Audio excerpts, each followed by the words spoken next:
Alright, I'm trying a new mic today, fingers crossed that it works out. If it doesn't, I'm going to propel myself into the galaxy. Alright, starting off with Anthelios SPF 60, because I am going to be going outside after this to record some apple picking and walnut picking from the garden. Oh my god, I'm so tired.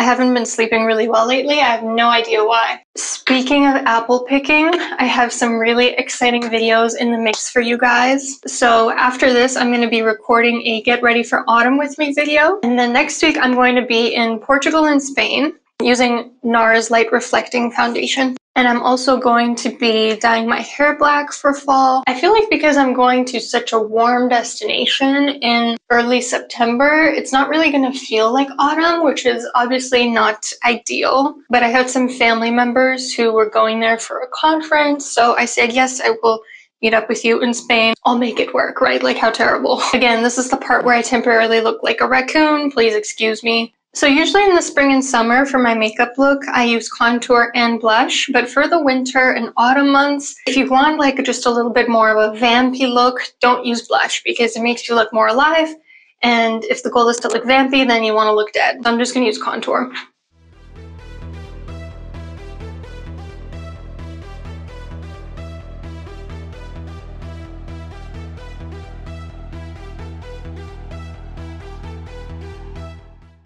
And also for this look, I like it to be less dewy. Dewy's more for the spring, summer for me. I need to put on concealer. I look too freaky. Using NARS concealer in light vanilla. I don't know, is it just me or isn't an autumnal look more matte typically? Alright, setting this with Translucent by Esso. Again, I don't really know what this company's called. And then while that is setting, I'm just going to brush my eyebrows real quick. I like to use Benefit Precisely my brow pencil for this. Now, more vampy brows are typically more on the arched end, so I'm just going to fill them in slightly to look a little bit more arched.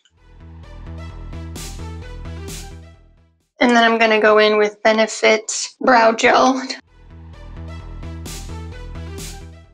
My eyebrows are so asymmetrical, it drives me crazy. Okay, now that this is finished setting, I'm also going to set the contour with a little bit of bronzer. Now, obviously for this look, it's not important to actually look bronzed, just shadowy and contoured.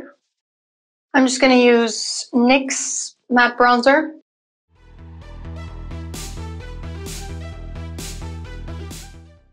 And then, like I said, for the eyes, I really want to do something quite matte. I'm going to start with the Tartelette palette, and I'm going to use this shade here, Wanderer, as the base.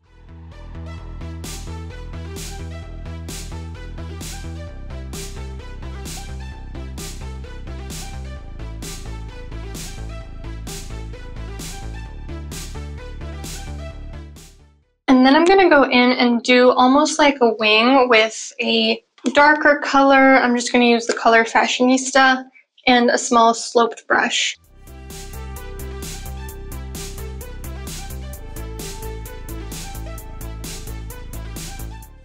You can be a little bit more messy with this one because we're really going to blend it out and make it smoky.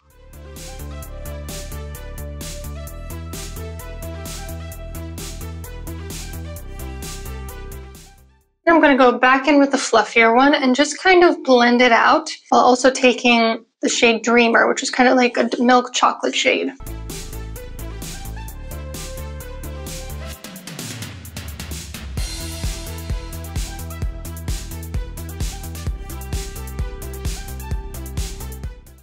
I'm going to focus the darker shades closer to the wing, but also in the shadow here.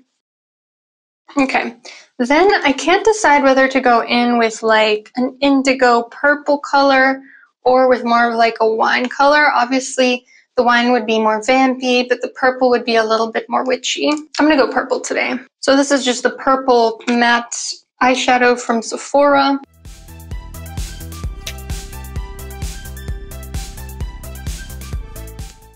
It's quite pigmented, so you don't need a much.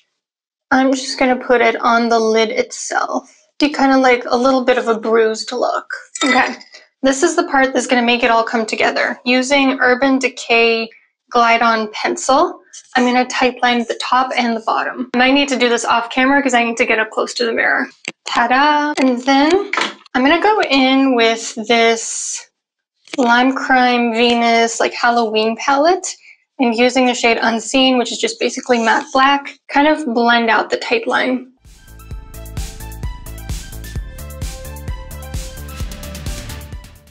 And then if you want another little pop of spooky, take the shade Unveil, which is like a dark wine, and smudge that out under the black.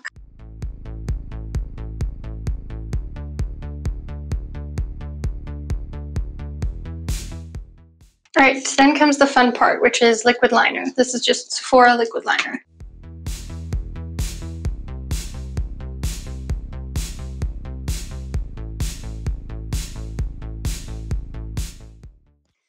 I don't yet have my colored contacts for this year's Halloween videos.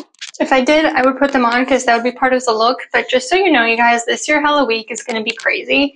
I mean, I feel like every year it gets crazier and crazier. I'm just going to go in with some Rare Beauty mascara.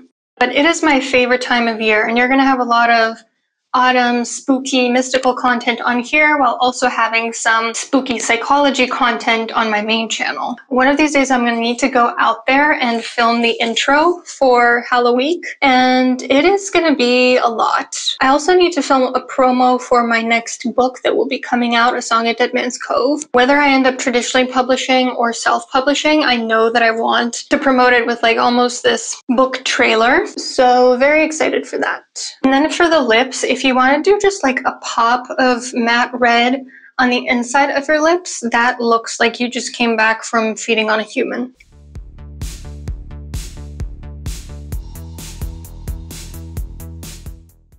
So this is the finished makeup look. Now let me show you what kinds of outfits to pair it with.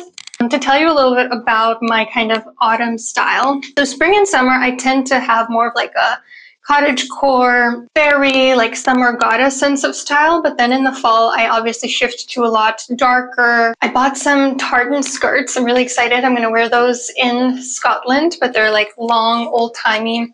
I have no shortage of pre-existing things in my closet that look like they've come out of a vampire's wardrobe, so let me just show you a few of them. So one staple of any vampire's closet is old-timey looking black tops. So here are a few. This one has bell sleeves and almost like peasant top. This one has slightly more puffy sleeves. They're also semi-see-through, so they look kind of spooky when you wear it. This is from a company I love called Scarlet Darkness.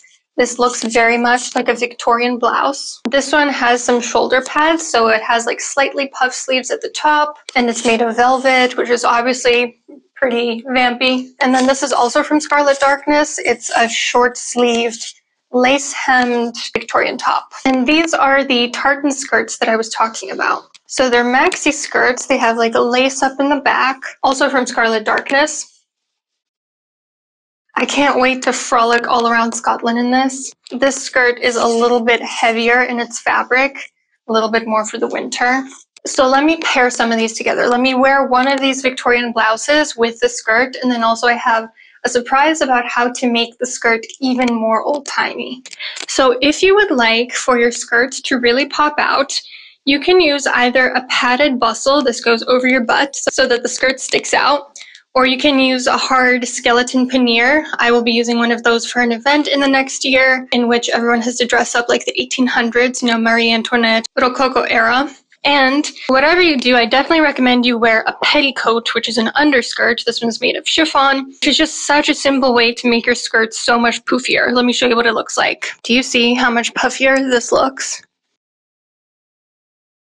Now, obviously, a vampy look is not the way to go every single day. Other times in the fall, I like to wear plaid button-downs, Elena Gilbert-style jeans, cozy knit sweaters, fisherman sweaters, all that good stuff. But this is just if you're feeling like, you know what, I really want to look very much like a vampire when I step out, this is how you do it. I'll put some of my Scarlet Darkness favorites on my Amazon storefront. And yeah, I hope you enjoyed today's video. I will see you soon with a lot more spooky content. Take care.